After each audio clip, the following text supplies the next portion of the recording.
Hi friends, welcome back to our channel. അപ്പോൾ എൻ്റെ പുതിയൊരു വീഡിയോയിലേക്ക് എല്ലാവർക്കും സ്വാഗതം. അപ്പോൾ ഇന്ന് നമ്മൾ തയ്യാറാക്കാൻ വേണ്ടി പോകുന്നത് നന്നായി പഴുത്ത നേന്ത്രപ്പഴം ഉണ്ടെങ്കിൽ വളരെ പെട്ടെന്ന് ചെയ്തെടുക്കാൻ പറ്റുന്ന ഒരു സിമ്പിൾ സ്നാക്ക് റെസിപ്പിയാണ് കേട്ടോ. പഴത്തിൻ്റെ തോലൊന്ന് കറുത്ത് കഴിഞ്ഞാൽ നമ്മുടെ മക്കൾക്ക് പഴം കഴിക്കാൻ നല്ല മടിയാണ്. അപ്പോൾ ഇതുപോലെയൊക്കെ ചെയ്തു കൊടുക്കണമെങ്കിൽ അവരെന്തായാലും കഴിക്കും കേട്ടോ. അപ്പോൾ നമുക്ക് ഈ ഒരു റെസിപ്പി ചെയ്തെടുക്കാൻ വേണ്ടിയിട്ട് ഞാനിവിടെ ഒരു 3 നേന്ത്രപ്പഴം എടുത്തിട്ടുണ്ട്. നേന്ത്രപ്പഴത്തിൻ്റെ രണ്ടറ്റവും കട്ട് ചെയ്ത് മാറ്റുക.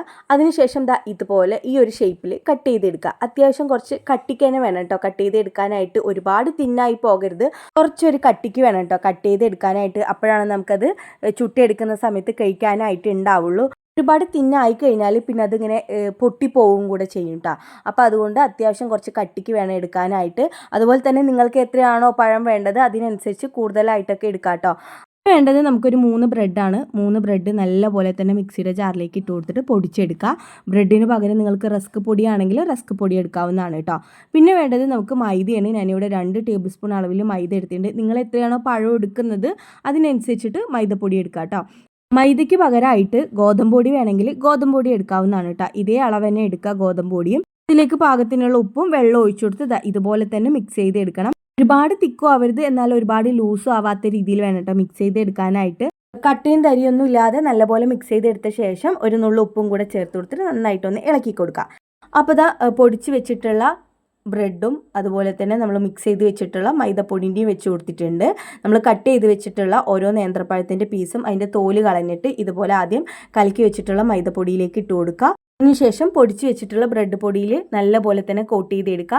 വീണ്ടും കലക്കി വെച്ചിട്ടുള്ള മൈദപ്പൊടിയിൽ മുക്കിയെടുക്കുക. വീണ്ടും പൊടിച്ച് വെച്ചിട്ടുള്ള ബ്രെഡിൽ ഒന്നുകൂടെ ഒന്ന് കോട്ട് ചെയ്തെടുക്കുക. അപ്പോൾ ഇങ്ങനെ 2 പ്രാവശ്യമായിട്ട് ചെയ്തെടുക്കണം. അപ്പോഴാണ് ഇത് മൊത്തത്തിലൊന്ന് കവർ ചെയ്ത് കിട്ടുള്ളൂ കേട്ടോ. ഇപ്പോൾ ബ്രെഡ് പൊടിക്ക് പകരമായിട്ട് നിങ്ങൾക്ക് റസ്ക് വേണമെങ്കിൽ റസ്ക് പൊടി എടുക്കാവുന്നതാണ്.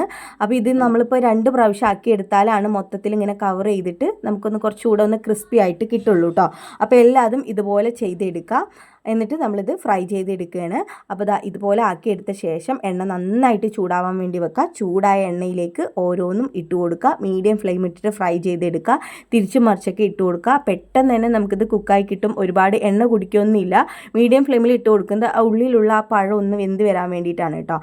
അപ്പോൾ ഇനി ഇത് തിരിച്ചു മറിച്ചൊക്കെ ഒന്ന് ഇട്ട് കൊടുക്കുക. നല്ലൊരു ബ്രൗൺ കളറായി കഴിഞ്ഞാൽ എണ്ണയിൽ നിന്ന് കോരി മാറ്റാവുന്നതാണ്. നല്ല ക്രിസ്പി ആയിട്ടാണ് കേട്ടോ ഉള്ളത്. കഴിക്കാൻ നല്ല ടേസ്റ്റുമാണ്. നമ്മൾ പഴംപൊരിയൊക്കെ ഉണ്ടാക്കിയെടുക്കുന്നതിന് പകരം വെറൈറ്റി ആയിട്ട് ഇതുപോലെയൊക്കെ ഒന്ന് ചെയ്ത് നോക്കുക കേട്ടോ. കുട്ടികൾക്ക് ഒരുപാട് ഇഷ്ടപ്പെടുന്നതും കൂടെയാണ് കേട്ടോ.